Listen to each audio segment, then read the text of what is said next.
साथियों नमस्कार and welcome to Samadhan the solution. I am doctor Ashok Vijay और आज मैं फिर से एसएससी जीडी 2025 के लिए जीके जीएस और स्टैटिक जीके की क्लास की बात करूंगा और ये टॉप एमसीक्यूज होंगे और ये वो टॉप एमसीक्यूज होंगे, मल्टीपल चॉइस क्वेश्चंस होंगे जो कभी न कभी इस परीक्षा में एसएससी जीडी की पूर्व परीक्षाओं में आए हुए हैं और या तो इस जो 2025 की परीक्षा जीडी की होनी है उसमें इसके यानी कि इन प्रश्नों के यानी कि प्रबल संभावना है। इस सीरीज की चौथी क्लास होगी, प्रैक्टिस सेट नंबर 4 है। इसके पूर्व 3 प्रैक्टिस सेट्स आ चुके हैं, उसको आपने देखा होगा और आपको एक अनुमान लगा होगा कि आपके कितने काम की ये वीडियोज़ हैं। इन क्लासेस को लगातार आप देखते जाइए और ये सीरीज जो है 1 2 3 4 नंबर, इसके आगे भी 5 6 7 8 पूरी क्लासेस एक रेगुलर इंटरवल पे आपको मिलती रहेंगी। इस तरह से प्रैक्टिस आपकी भरपूर हो जाएगी जनवरी फरवरी में जब ये परीक्षा होनी होगी। तो कंटेंट इसकी बात करेंगे तो पूरे कंटेंट हो गए पूर्व वीडियोज़ की तरह, इतिहास की, भूगोल की, polity, economy, science and technology, जो है प्लेयर्स और गेम्स की बात होगी, स्पोर्ट्स की बात होगी, प्रमुख दिवस, चर्चित व्यक्तित्व की बात होगी, फोक डांसेस, क्लासिकल डांसेस की बात होगी, वाद्य यंत्रों की बात होगी, अवार्ड्स एंड ऑनर्स, फेस्टिवल्स और फेयर्स की बात होगी, योजनाओं की बात होगी और प्रमुख राष्ट्रीय और अंतर्राष्ट्रीय संस्थान, पॉपुलेशन की बात होगी, पॉपुलेशन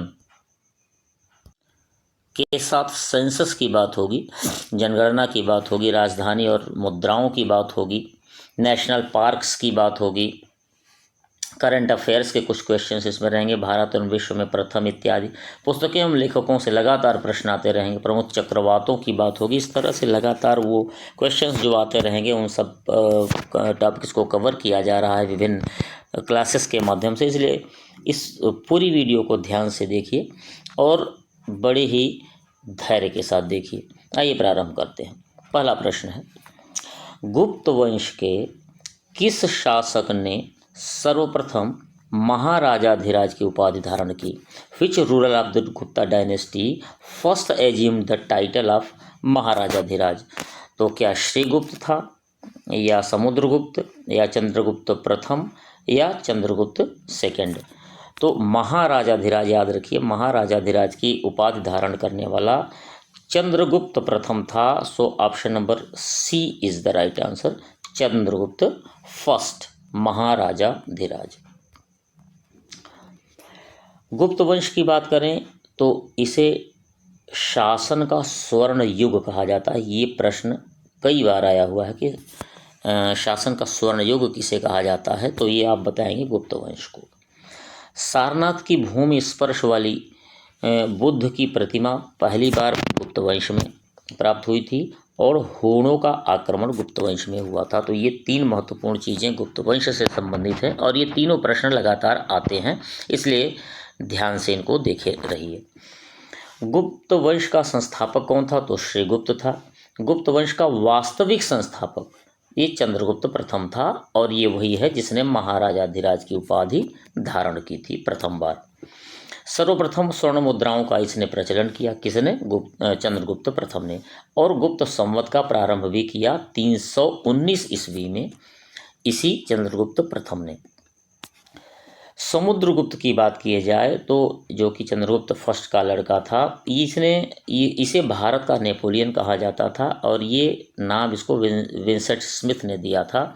और याद रखिए, भारत का नेपोलियन, ये प्रश्न सबसे अधिक बार आया हुआ है, इसलिए बहुत ध्यान से इसको पढ़े रहिएगा। चंद्रगुप्त द्वितीय जो कि समुद्रगुप्त का लड़का था, ये चंद्रगुप्त द्वितीय या चंद्रगुप्त विक्रमादित्य भी इसे कहा जाता है और इसने परम भागवत की उपाधि धारण की। तो चंद्रगुप्त प्रथम ने महाराजाधिराज और चंद्रगुप्त द्वितीय ने परम भागवत, ये दोनों उपाधियां इन दोनों राजाओं के साथ लगी थी, इनको याद रखिएगा। तो आप देख रहे हैं कि एक प्रश्न के उत्तर में आपने इतने प्रश्नों के उत्तर जाने, तो मुझे उम्मीद है कि आप अब एक अंदाज़ा लगा चुके होंगे कि इन वीडियोज़ का क्या लेवल है। तो यदि आपकी काम की हों वीडियोज़, आप ये क्लासेस आपके लिए ही बनी हो, तो बिल्कुल इसको लाइक, शेयर और सब्सक्राइब जरूर कर लीजिएगा। चैनल समाधान द सॉल्यूशन है। आइए प्रारंभ करते हैं। नेक्स्ट क्वेश्चन को देखते हैं। दूसरा क्वेश्चन है, दल बदल निरोधक अधिनियम कब पारित किया गया? When was the anti defection act passed? तो 1984, 1985, 1986, 1987।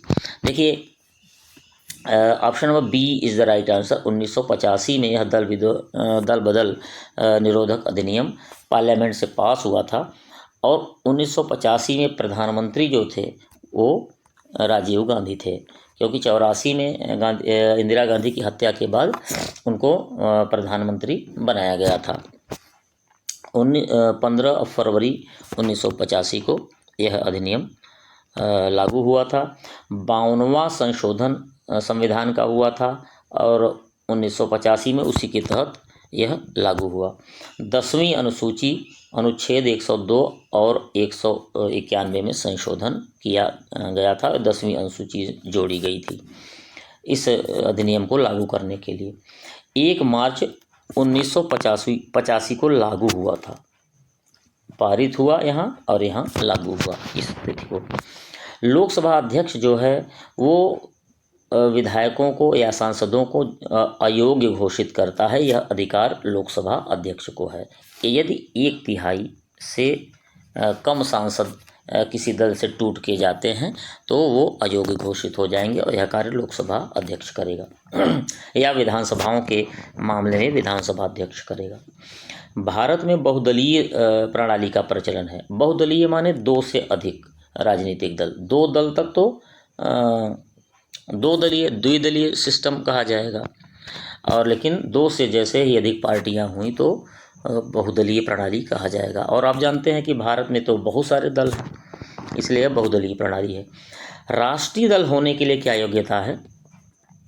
लोकसभा में यदि राष्ट्रीय दल का दर्जा प्राप्त करना हो राष्ट्रीय स्तर पे, तो लोकसभा में न्यूनतम 4 राज्यों में वैध मतों का 6% वोट पाएं और 4 सीट लोकसभा की प्राप्त करें, नंबर 1।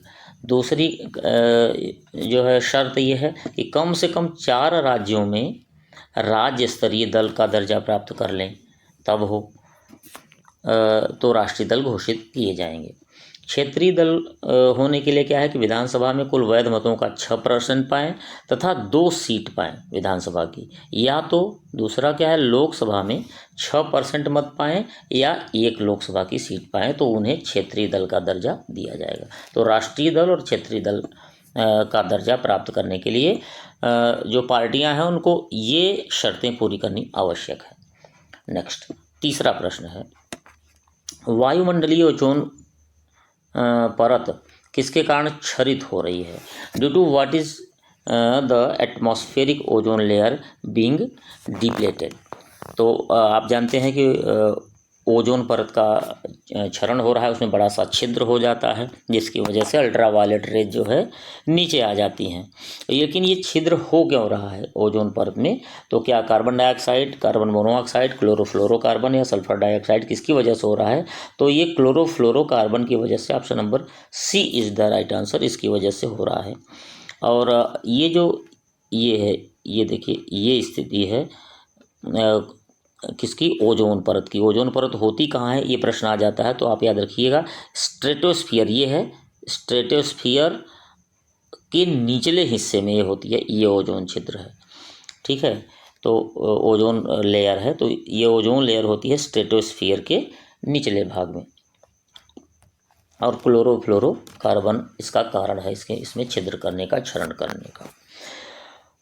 समतापमंडल यानी स्ट्रेटोस्फियर के निचले हिस्से में होती है और ये पृथ्वी से लगभग 10 से 50 किलोमीटर की ऊंचाई पर होती है।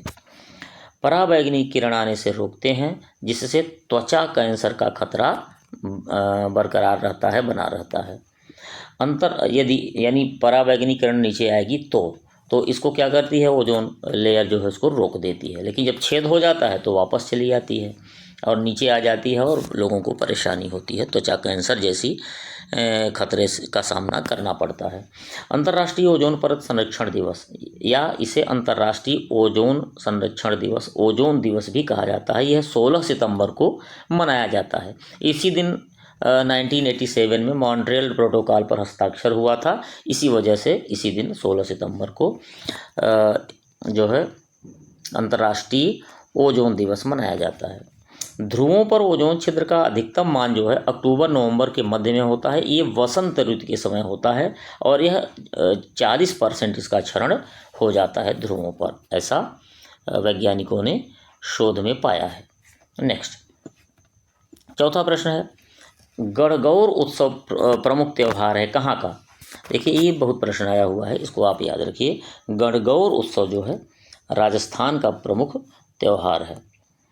राजस्थान के अन्य त्योहारों की बात करेंगे तो बूंदी उत्सव, कोलायत उत्सव और मोमासर उत्सव, चंद्रभागा उत्सव और मत्स्य उत्सव, ये सब त्यौहार हैं राजस्थान के, इनको याद रखें।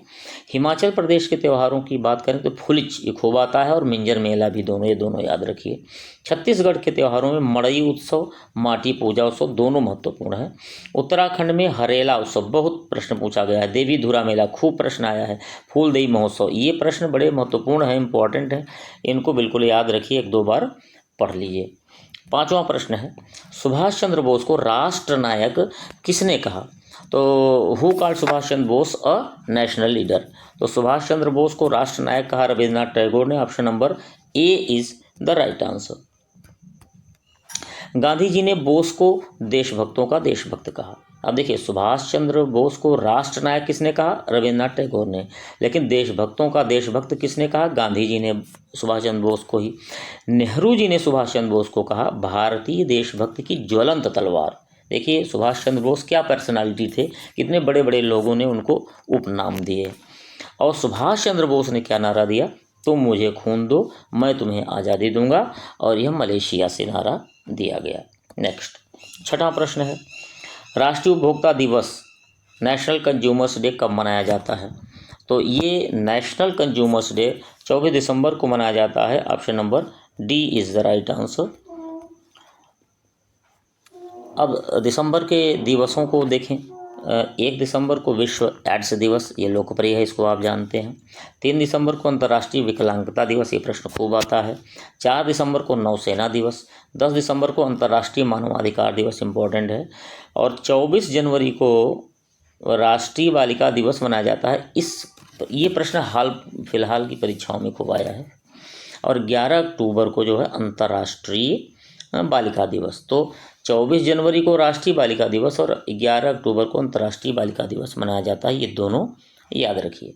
नेक्स्ट है, 7वां प्रश्न है, किस मुगल सेना नायक के साथ शिवाजी ने पुरंदर की संधि की? पुरंदर की संधि शिवाजी ने किस मुगल सेना नायक के साथ की? तो ये इट वाज एक्चुअली जय सिंह। सो ऑप्शन नंबर ए सही उत्तर है, जय सिंह के साथ इन्होंने पुरंदर की संधि की थी। यह संधि जून 1665 में हुई थी। शिवाजी की जन्म की बात करें तो 1627 में हुआ और राज्याभिषेक 1674 में रायगढ़ के किले में हुआ। औरंगजेब के विरुद्ध संघर्ष करने वाली महिला ताराबाई थीं और यह राजा राम की पत्नी थी। औरंगजेब ने उन्हें ईमानदार मराठा नेत्री कहा, ये उपनाम दिया था क्योंकि उन्होंने डट के सामना किया था मुगलों का। पानीपत का तीसरा युद्ध जो है वो अहमद शाह अब्दाली और मराठों के बीच हुआ। ये 1761 में हुआ था और इसमें मराठा सेना पराजित हुई थी और उसमें मराठा शासक जो था वो बालाजी बाजीराव था। ये 3-4 पॉइंट हमने पानीपत के तीसरे युद्ध के बारे में बताए और ये सब प्रश्न आए हुए हैं। अष्टप्रधान, ये मराठा प्रशासन की मंत्रिपरिषद थी और जैसे अष्टप्रधान, अष्टदिग्गज, ये सब याद रखिए। प्रश्न कहाँ ये किससे संबंधित हैं? तो अष्टप्रधान की बात करेंगे तो मराठा प्रशासन से संबंधित हैं। अष्टदिग्गज की बात करेंगे तो ये अष्टदिग्गज कहाँ से संबंधित थे? ये दक्षिण में कृष्णदेवराय से संबंधित थे। भू राजस्व जो है ये पटेल कहा जाता था। शिवाजी के समय में भू राजस्व का जो अधिकारी था उसे पटेल कहते थे। परराष्ट्र मामले यानी विदेशी मामले इसको सुमंत देखता था, और राजस्व विभाग का जो मंत्री था उसे अमात्य कहा जाता था। ये इम्पोर्टेंट क्वेश्चंस हैं। नेक्स्ट 8वां प्रश्न, सार्क का मुख्यालय कहाँ है? तो सार्क का मुख्यालय आप जानते होंगे, सरल प्रश्न है, काठमांडू में है, और काठमांडू नेपाल की राजधानी है। और ये स्थापित हुआ था 1987 में। 1987 से काठमांडू में इसका मुख्यालय है। सार्क की पूरा नाम की बात करें तो south Asian association for regional cooperation है। स्थापना 1985 में हुई थी। प्रथम सम्मेलन ढाका में इसका हुआ था, लेकिन इसका नेपाल काठमांडू में जो हेडक्वार्टर बना वो 1987 में बना। 8 सदस्य देश हैं और पर्यवेक्षक देश 9 हैं। सदस्यों की बात करें तो भारत, नेपाल, भूटान, श्रीलंका, बांग्लादेश, पाकिस्तान, मालदीव और अफगानिस्तान है। इसकी ट्रिक है MBBS पानी। M फॉर क्या? मालदीव्स, B फॉर बांग्लादेश, दूसरा B क्या है? भूटान, S से श्रीलंका, और P से क्या है? पाकिस्तान, A से अफगानिस्तान, N से नेपाल और I से इंडिया। तो इस तरह से MBBS पानी याद रखिए। आसियान दक्षिण पूर्वी एशियाई राष्ट्रों का संघ है। इसकी स्थापना 1967 में हुई थी और मुख्यालय इंडोनेशिया की राजधानी जकार्ता में है। सदस्य देशों की संख्या है 10। तो इन इम्पॉर्टेंट पॉइंट्स को याद रखिए, आते हैं परीक्षा में। प्रश्न नंबर 9 है, कॉफ़ी का सबसे बड़ा उत्पादक देश कौन सा है? Which country is the largest producer of coffee? तो ये है ब्राज़ील। ऑप्शन नंबर ए सही उत्तर है। अवरोही क्रम में देखें कि सबसे अधिक ब्राज़ील में कॉफ़ी का उत्पादन होता है, उसके बाद वियतनाम, कोलंबिया और इंडोनेशिया, यानी ये घटते हुए क्रम में है। चाय का सबसे बड़ा निर्यातक है चीन, देन श्रीलंका और अंत में केन्या। ये तीनों घटते क्रम में है। सबसे ज़्यादा बड़ा निर्यातक चीन है, फिर श्रीलंका, फिर केन्या। गेहूँ तथा चावल, तंबाकू, सूती रेशमी वस्त्र के उत्पादन में प्रथम स्थान चीन का है। इन सब में याद रखिएगा। तो गेहूं, चावल, तंबाकू, सूती रेशमी वस्त्र, इन सब के उत्पादन में चीन का नंबर 1 स्थान है। लंबे रेशे की कपास का सबसे बड़ा उत्पादक और निर्यातक ये दोनों है अमेरिका, USA। कपास और दूध का सबसे बड़ा उत्पादक भारत है। स्वर्णिम त्रिभुज ये अफीम उत्पादन हेतु इसका उपयोग किया जाता है, इस वर्ड का, टर्म का। और म्यांमार, लाओस और थाईलैंड ये तीनों स्वर्णिम त्रिभुज बनाते हैं, क्योंकि इनकी जो भौगोलिक स्थिति है वो ट्रायंगुलर शेप में है। प्राकृतिक रबड़ जो है थाईलैंड इसका सबसे बड़ा उत्पादक है। तो इतने महत्वपूर्ण जो है फैक्ट्स आपने देखे। नेक्स्ट, यूक्रेन की राजधानी कौन सी है? Which is the capital of Ukraine? Ukraine रूस से इतने दिनों से युद्ध चल रहा है, तो इसलिए स्वाभाविक है इस पर प्रश्न बन सकते हैं। और आप जानते होंगे बार बार कीव की बात आ रही है। यूक्रेन की राजधानी कीव जो है, ये समाचारों में आप देख रहे होंगे। राजधानियों और मुद्राओं पर बहुत प्रश्न आते हैं, इसलिए यह प्रश्न इम्पॉर्टेंट है। इराक की राजधानी बगदाद है और इसकी मुद्रा इराकी दिनार है। सऊदी अरब रियाद राजधानी है और रियाल मुद्रा है। ओमान की राजधानी मस्कट और ओमानी रियाल इसकी मुद्रा है। बहरीन की राजधानी मनामा, बहरीन दिनार मुद्रा है। मकाऊ की राजधानी मकाऊ और मकाऊ पटाका मुद्रा। ब्राज़ील की राजधानी ब्राजीलिया, ब्राजीलियाई रियाल मुद्रा है। स्वीडन की राजधानी है स्टॉकहोम और मुद्रा क्या है? Swedish krona. तो ये महत्वपूर्ण प्रश्न है, इनको याद रखें। ख़ास तौर से जो मुद्राएं भी हैं और राजधानियां, इनको दोनों को आपको याद रखनी है। इनमें से 11वां प्रश्न है, इनमें से किसे 1500 डिग्री सेल्सियस से अधिक तापमापन के लिए प्रयोग किया जाता है? यानी 1500 डिग्री सेल्सियस से जब अधिक तापमान का मापन किया जाए तो इसका प्रयोग किसका किया जाता है? तो ये चीज़ है और इसका नाम है पायरोमीटर। चिकित्सा संबंधी थर्मामीटर तो हमारा बुखार नापता है, वो 100 यानी 45 के आसपास डिग्री सेल्सियस तक ही नाप सकता है, लेकिन ज़्यादा नापने के लिए पायरोमीटर है। अब देखिए चिकित्सा संबंधी थर्मामीटर है 35 से 43 डिग्री टेम्परेचर नापेगा। फ़ारेनहाइट में देखेंगे तो 95 से 110 और 103 104 फ़ारेनहाइट होता है तो कहते हैं कि बुखार तेज है। प्लेटिनम प्रतिरोध थर्मामीटर ये -200 डिग्री सेल्सियस से 1200 डिग्री सेल्सियस तक नापता है। ताप विद्युत युक्त थर्मामीटर ये 200 डिग्री सेल्सियस से 1600 डिग्री सेल्सियस तक टेम्परेचर मापता है। और पायरोमीटर है वो 1500 डिग्री सेल्सियस से अधिक का मापन करने के लिए उपयोग किया जाता है। नेक्स्ट 12वां प्रश्न, भारत में राष्ट्रीय आय का आकलन किस संस्थान द्वारा किया जाता है? देखिए ये जो नेशनल इनकम अकाउंटिंग है इसका कैलकुलेशन जो है ये इस समय राष्ट्रीय सांख्यिकी कार्यालय, ऑप्शन नंबर डी सही उत्तर है, इसके द्वारा किया जाता है। नेशनल स्टैटिस्टिकल ऑफिस होता है NSO द्वारा, लेकिन पहले ये केंद्रीय सांख्यिकी संगठन द्वारा किया जाता था। तो याद रखिए ये इस समय सही उत्तर नहीं होगा, पहले ये सही होता था। अब जो है ये है, option number D is the right answer. कुछ महत्वपूर्ण फैक्ट्स देखिए इकोनॉमी के। पहले CSO द्वारा राष्ट्रीय आय की गणना की जाती थी, लेकिन अब राष्ट्रीय सांख्यिकी कार्यालय यानी NSO के द्वारा। राष्ट्रीय आय की गणना प्रचलित एवं स्थिर दोनों कीमतों पर की जाती है, यानी बाजार कीमतों पर और स्थिर कीमतों दोनों पर। स्थिर कीमतों यानी एक निश्चित वर्ष को आधार वर्ष यानी बेस ईयर मान लिया जाता है, और उसी से जितना कीमतें बढ़ती हैं, जितनी आय बढ़ती है उसी को मान लिया जाता है कि इतनी आय बढ़ी।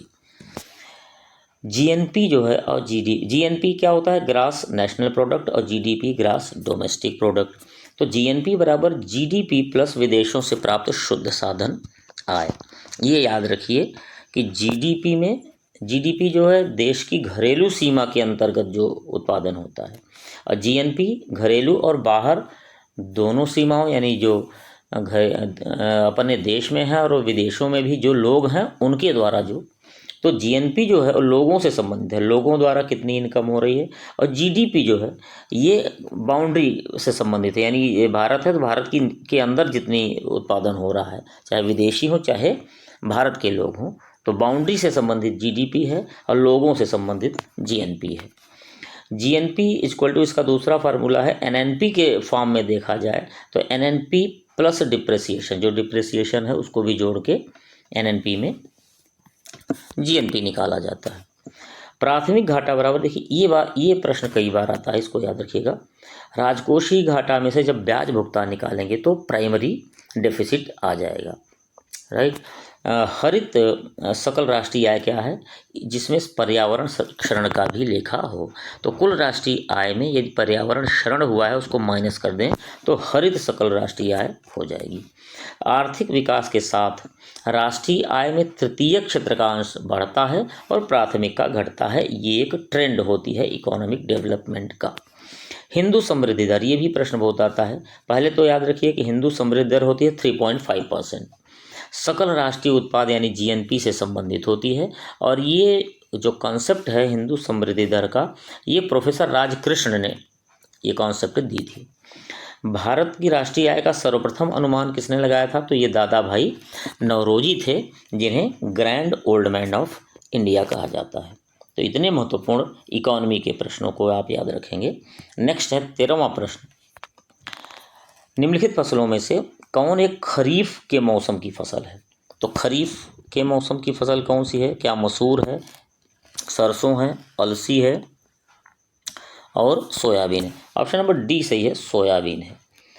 देखिए जो रबी की फसल है, जैसे अभी इस समय नवंबर दिसंबर में बोई जा रही है गेहूं, तो गेहूं के आसपास आप याद रखिए जो फसलें बोई जाएंगी वो सब रबी की होंगी। इसमें मसूर, सरसों ये सब आएंगी, अलसी। और जो चावल के साथ यानी जून जुलाई में बोई जाएगी वो खरीफ की होगी, तो सोयाबीन उसी में से है। और जायद की जो गर्मी में फसल बोई जाती है, जैसे खीरा, ककड़ी, ये ये सब चीज़ें, सब्जियां, तो ये सब जायद की होंगी। तो खरीफ की जो है ये सोयाबीन आएगी। कुछ उत्पादक राज्यों को देखेंगे, कौन से राज्य में किस फसलों का उत्पादन होता है। देखिए, सोयाबीन, दलहन का सर्वाधिक उत्पादन इन दोनों का मध्य प्रदेश में होता है, और विश्व लेवल पर अमेरिका सबसे अधिक सर्वाधिक बड़ा उत्पादक है।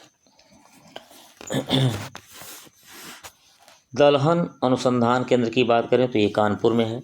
भारत सबसे बड़ा उत्पादक, उपभोक्ता और आयातक ये दालों का है, ये याद रखिएगा। सबसे बड़ा उत्पादक भी है, लेकिन सबसे बड़ा उपभोक्ता भी है। और इतना ज़्यादा उपभोग भारत में है कि उत्पादन से जो है काम नहीं चलता, मांग पूरी नहीं होती तो आयात भी करना होता है, तो सबसे बड़ा आयातक भी है। सोयाबीन रिसर्च सेंटर की बात करें तो इंदौर मध्य प्रदेश में है। मक्का ये मूलतः अमेरिका की फसल है, भारत की मूलतः फसल नहीं है, वहाँ से आई है। भारत में खाद्यान्न फसलें जो है कुल कृषि योग्य भूमि का 80% पे खाद्यान्न फसलें हैं, तो इसलिए आप देखिए कि नकदी फसलें जो है मात्र 20% है। कृषि क्षेत्र में लगभग 64% रोजगार मिला हुआ है। असम में रबर और चाय, असम में सर्वाधिक जो है खेती होती है। उत्तर प्रदेश में जो टॉप पे है, सर्वाधिक उत्पादक है, वो 3 चीज़ों का है, गेहूं, गन्ना और आलू का। पश्चिम बंगाल में जो है वो जूट का सर्वाधिक उत्पादक है। केरल मसाले का, लेकिन याद रखिए अभी तक केरल मसालों में टॉप पर रहता था, लेकिन अब आंध्र प्रदेश हो गया है, ये बात याद रखिए। कश्मीर केसर के लिए, गुजरात तंबाकू के लिए, तमिलनाडु केला के लिए, और इस क्षेत्र में विश्व में प्रथम स्थान भी केला क्षेत्र में भारत का है। कर्नाटक की बात करें तो ये काफ़ी, देश का कुल 70% जो है काफ़ी कर्नाटक में ही होती है। तो ये महत्वपूर्ण फैक्ट्स याद रखें। नेक्स्ट, ये है 14वां प्रश्न। तो आधे से ज़्यादा यात्रा हो चुकी है इस क्लास की। 14वां प्रश्न है, भारत के जनांकीय इतिहास में महान विभाजक वर्ष किसे कहा जाता है? तो ग्रेट डिवाइडिंग ईयर कौन है? तो आप याद रखेंगे ऑप्शन नंबर सी सही है, 1921 ग्रेट डिवाइडिंग ईयर है। यद्यपि जनसंख्या हमारे यहाँ बिल्कुल बढ़ती चली जा रही है आगे, लेकिन ये एक ऐसा ईयर था इसमें जनसंख्या डिक्रीज हो गई थी, माइनस में आ गई थी, जनसंख्या की वृद्धि कम हो गई थी। तो 2021 नहीं जी, ये है 1921, ये तो 1921 है, इसको याद रखिएगा। एकमात्र वर्ष है ये जिसमें जनसंख्या वृद्धि नकारात्मक रही है। 2011 की जनगणना के अनुसार कुछ डेटा याद रखिए। भारत की सकल प्रजनन दर TFR जिसको कहते हैं, टोटल फर्टिलिटी रेट, ये 2.2 थी। 2001 से 11 के दशक में जनसंख्या वृद्धि दर की बात करें तो 17.7% थी। ग्रामीण जनसंख्या 68.8% है, और सर्वाधिक ग्रामीण जनसंख्या वो हिमाचल प्रदेश में है, 90%। 1000 से अधिक लिंगानुपात का जो राज्य है वो है केरल। अधिकतम जनसंख्या घनत्व जो है वो दिल्ली का है 11,320, और न्यूनतम जनसंख्या घनत्व की बात करेंगे तो अरुणाचल प्रदेश है, मात्र 17 प्रति वर्ग किलोमीटर। तो ये इंपॉर्टेंट फैक्ट्स याद रखें। नेक्स्ट, 15वां प्रश्न है, लोक लेखा समिति में कितने सदस्य होते हैं? How many members are there in the public accounts committee? तो ये बहुत सबसे बड़ी कमेटियों में से एक है और सबसे महत्वपूर्ण कमेटी है, और इसमें कुल 22 सदस्य होते हैं। ऑप्शन नंबर ए सही है। ये इसमें कुल लोकसभा के 15 सदस्य और राज्यसभा के 7 सदस्य होते हैं। लोकसभा अध्यक्ष द्वारा इनकी नियुक्ति होती है। सब समितियों की नियुक्ति इसी भर की नहीं, लोकसभा अध्यक्ष द्वारा होती है। अधिकतम अवधि जो है 1 वर्ष के लिए होती है। समितियों का गठन अनुच्छेद 118 1 के अंतर्गत किया जाता है। कुल 24 स्थायी समितियां हैं, जिसमें 16 लोकसभा की और 8 राज्यसभा से संबंधित हैं सदस्यों से। सबसे बड़ी समिति प्राक्कलन समिति होती है, जिसमें 30 सदस्य होते हैं, और ये सभी के सभी लोकसभा से होते हैं। तो ये इंपॉर्टेंट फैक्ट्स याद रखें। 16वां प्रश्न है, चोलों की राजधानी कहाँ थी? चोलों की राजधानी तंजावुर यानी तंजौर में थी। सो ऑप्शन नंबर ए सही उत्तर है। इसको तंजावुर वर्तमान में कहा जाता है, तंजौर को। अन्य राजधानियाँ चोलों की गंगईकोंड चोलपुरम इम्पोर्टेंट है। उरैयूर ये संगम काल में थी। चोल वंश का संस्थापक विजयालय था और ये पल्लवों का सामंत था और इसने तंजौर पर 850 ईस्वी में अधिकार कर लिया और राजधानी बनाया। और वास्तविक संस्थापक यदि बात करेंगे चोल वंश का तो है राजराज फर्स्ट। चोल राज्य क्षेत्र जो है ये कोरोमंडल तट, दक्कन, जिसमें उरैयूर, कावेरीपट्टनम, तंजावुर आदि इनके यहाँ तक फैला हुआ है। नेक्स्ट 17वां प्रश्न, कौन सी जल संधि फ्रांस को ब्रिटेन से अलग करती है? तो ये फ्रांस फ्रॉम ग्रेट ब्रिटेन इससे सेपरेट करती है। तो ये जो है फ्रांस और ब्रिटेन को अलग करने वाली ये जल संधि है और ये है डोवर जल संधि। ऑप्शन नंबर बी सही है, डोवर जल संधि। उत्तरी चैनल जो है ये अलग करता है आयरलैंड और स्कॉटलैंड को। जिब्राल्टर ये यूरोप और अफ्रीका को। सेंट जॉर्ज ये आयरलैंड और ग्रेट ब्रिटेन को। ये इम्पोर्टेंट जल संधियाँ हैं, इनको याद रखिए, दो स्ट्रेट्स हैं। 18वां प्रश्न है, भारतीय राष्ट्रीय कांग्रेस की स्थापना कब हुई? तो ये सरल प्रश्न है, 1885 में हुई। आप इसका जवाब दे पाएंगे। संस्थापक इसके कौन थे? A.O. ह्यूम थे, जो कि एक रिटायर्ड ICS ऑफिसर थे। प्रथम महासचिव इसके जो है वो A.O. ह्यूम ही थे, जिन्होंने इसकी स्थापना की थी। यही प्रथम महासचिव थे और इनको शिमला का संत कहा जाता था।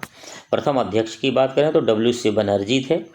प्रथम अधिवेशन की बात करें तो 28 से 30 दिसंबर 1885 में ये हुआ और इसमें 72 जो रिप्रेजेंटेटिव्स से थे उन्होंने भाग लिया था और ये हुआ था गोकुलदास तेजपाल संस्कृत विद्यालय बम्बई में। पुणे में पहले होना था लेकिन वहाँ हैजा फैल गया तो यहाँ शिफ्ट करना पड़ा था। पहला इसका अधिवेशन कांग्रेस का। नाम परिवर्तन करना पड़ा था। नौरोजी के ने सुझाव दिया कि जो इंडियन नेशनल यूनियन इसका पहले नाम था उसका नाम इंडियन नेशनल कांग्रेस किया जाना चाहिए और नौरोजी दादा भाई नौरोजी के सुझाव पर इस जो पहले इसका नाम इंडियन नेशनल यूनियन था बाद में इंडियन नेशनल कांग्रेस हो गया। नेक्स्ट 20वीं सदी का डार्विन, महत्वपूर्ण प्रश्न है। 20वीं सदी का डार्विन किसे कहा जाता है?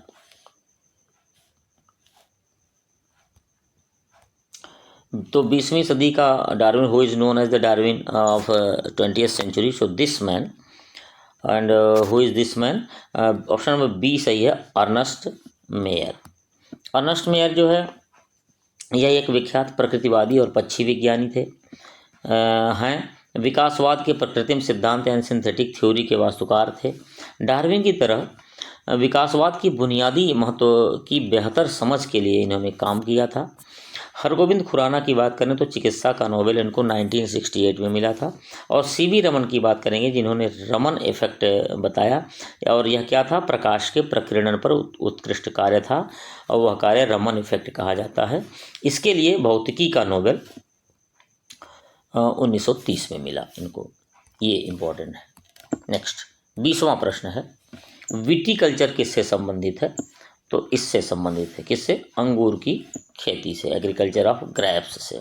कुछ और खेती जो हैं इनके नाम याद रखिए। अंगूर की खेती विटीकल्चर, रेशम कीट पालन सेरीकल्चर, मत्स्य पालन पिसीकल्चर, फूलों की खेती फ्लोरीकल्चर, फ्लोरी फ्लावर से फ्लोरी, फलों की खेती पोमोलॉजी, फलों एवं सब्जियों का अध्ययन हार्टिकल्चर, सब्जी की खेती ओलेरिकल्चर और मधुमक्खी पालन जो है ये एपीकल्चर। ये इम्पोर्टेंट हैं और ये कोई न कोई कल्चर से संबंधित प्रश्न आ जाते हैं। 21वां प्रश्न है, वन्य जीव संरक्षण अधिनियम कब बना? ये भी प्रश्न बहुत पूछा गया है। सो option number A is the right answer, 1972 में।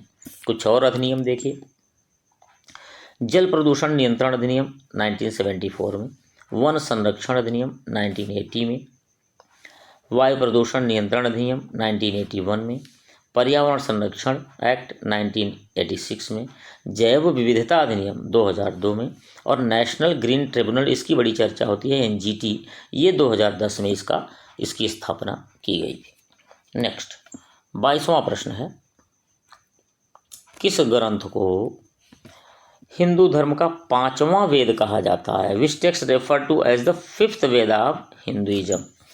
तो it is Mahabharata. Option number B सही है। यदा यदा हि धर्मस्य ग्लानिर्भवति भारत अभ्युत्थानम अधर्मस्य तदात्मानं सृजाम्यहम्। तो ये महाभारत है। महाभारत के अन्य नाम जो है जय संहिता है, याद रखिए, खूब प्रश्न आया है, और भारत है। महाभारत का फारसी अनुवाद इसे रज्जनामा कहा जाता है, और रज्जनामा का अर्थ है युद्ध की कहानी। फारसी अनुवाद अकबर ने करवाया था, और अनुवादक कौन था? बदायूनी। नेक्स्ट, ये सारे इम्पोर्टेंट फैक्ट हैं, और ये प्रश्न हैं जो आए हुए हैं, याद रखिए। दांत का मंदिर कहाँ स्थित है? ये प्रश्न आया है। तो दांत का मंदिर जो है कैंडी में स्थित है। दांत का मंदिर कैंडी।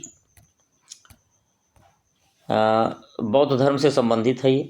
खजुराहो मध्य प्रदेश में है। कंदरिया महादेव, ये 64 योगिनी चतुर्भुज मंदिर, ये खजुराहो से संबंधित हैं, और निर्माण जो है इसका चंदेलों द्वारा किया गया है।